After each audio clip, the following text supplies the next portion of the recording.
Hey everyone, Brendan Snyder here. How are you? Thanks so much for joining me and welcome to this special review for the brand new Grand Slam album, Wheel of Fortune. So this is a band that is a continuation of the Phil Lynott post-Thin Lizzy band, Grand Slam. Getting back together is a whole interesting history about it. I'm going to get into it, talk about it, break down the album for you, full review, unboxing, everything. We're going to do that here in just a bit.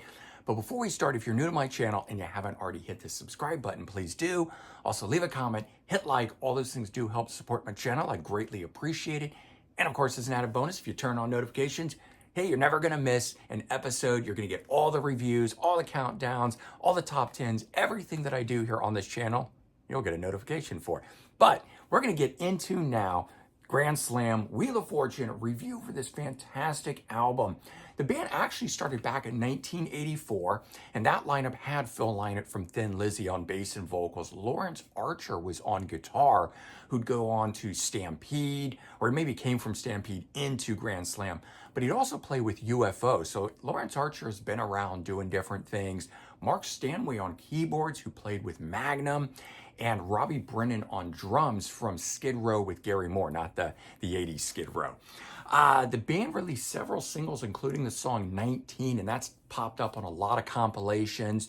Unfortunately, the band couldn't secure an album deal due to Phil's drug use at the time, and then he unfortunately died in 1986, so ending all of that. But if we jump ahead now to 2016, Lawrence Archer, Mark Stanway reformed Grand Slam. They put it back together and put out this release here, which is technically the first Grand Slam album. It's called Hit the Ground, and the album itself has recently been reissued, so this is back in print. You can get it. The album itself came out in 2019, so the band had reactivated in 2016, puts this album out here, and of course we're finally getting the second official album. But you might be saying, hey, I've seen stuff around and it's not that. Well, there's also this. I'm actually going to show you both covers of it. So this is out in the world, right? And it's official.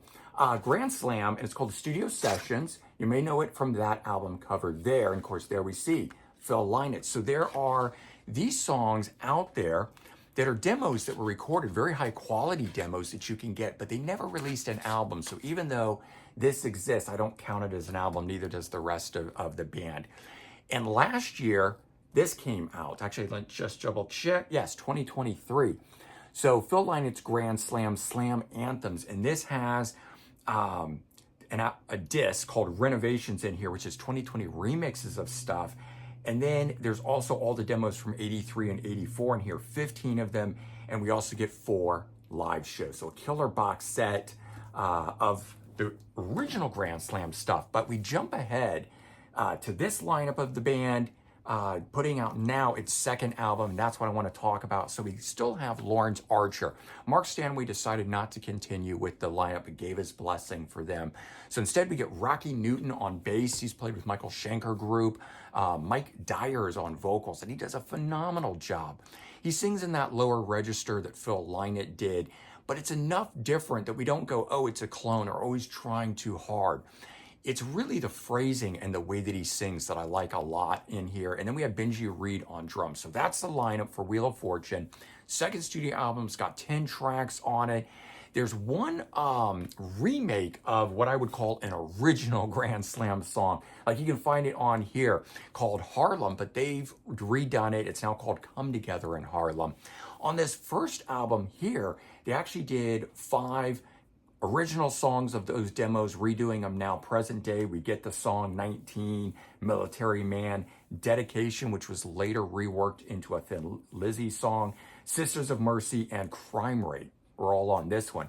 But this one here, it's all original except that one song on here. So we get 9 originals, 1 redoing of an older song on here. And I'm glad they're moving into doing more original stuff, and hopefully the next album will just be that. Although it sounds great to get really well done versions of those original demos that go back to 83 and 84. So definitely for fans of Thin Lizzy, Phil Lynott, also Black Star Riders, which was a great offshoot of a Thin Lizzy band that had Scott Gorham in it, the guitar player. But if you like that classic Irish Thin Lizzy sound, this band here I think is the best at doing it that's out there. As I mentioned, Mike Dyer, really good sounding in its unique vocals, so it stands out as something the same way Phil Lynott did. So we don't just get someone in there kind of blends away. We have a very passionate, unique sounding vocalist in Mike Dyer. And of course, we get the fantastic lead work from Lawrence Archer, who I've been following since his days in UFO, and then went back to Stampede and other things that he's done since then. But I've always kind of kept an eye on him, and I'm really glad he's got his own vehicle now with this band here. And so, totally killer rock album to check out. The opening track is probably the most Thin Lizzy sounding song, but if you want to know what you're in for, check out the opening track on here, There Goes My Heart. Absolutely killer lead work that's on it, riffing work, whatever you want to call it. Track number 3 is that reworked song from the 83-84 demos, now called Come Together in Harlem. And it's just another beautiful song. All of these songs just have that classic Thin Lizzy feel to them, the way that the original Grand Slam did. So whether we're talking about Grand Slam or throwing it back to Thin Lizzy, this band does it in spades. And then track number 6, Spitfire, is a killer hard rocking song. It's right in your face, rocks all the way through. Great track. So let's take a peek at this now. Here's our cover.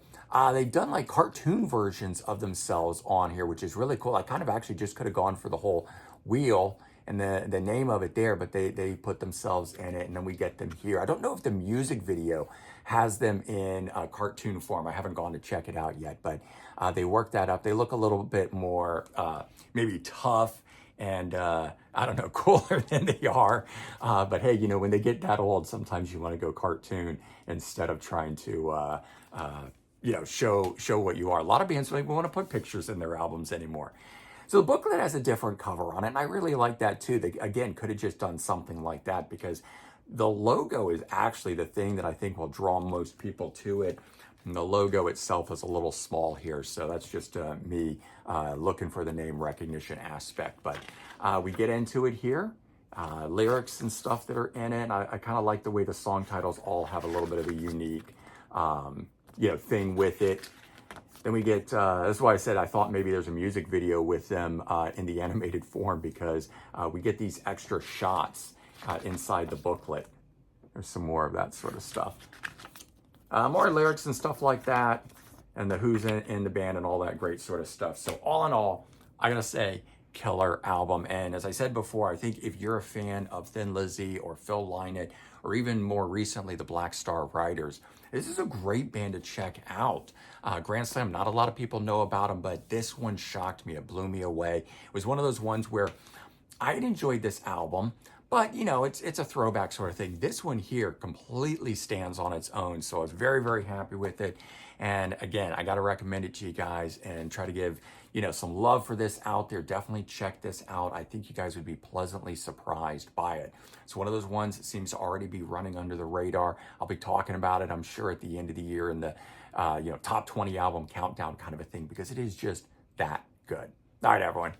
Hope you enjoyed this review. Certainly stick around on the channel. Check out other things that I've got. I've got lots of album reviews on here, top 10 countdowns, killer discussion topics with Anthony Coviello, my co-host over at Sound Exchange. So yeah, check that stuff out. Hope you have a good one, and I'll talk to you real soon. Bye, everyone.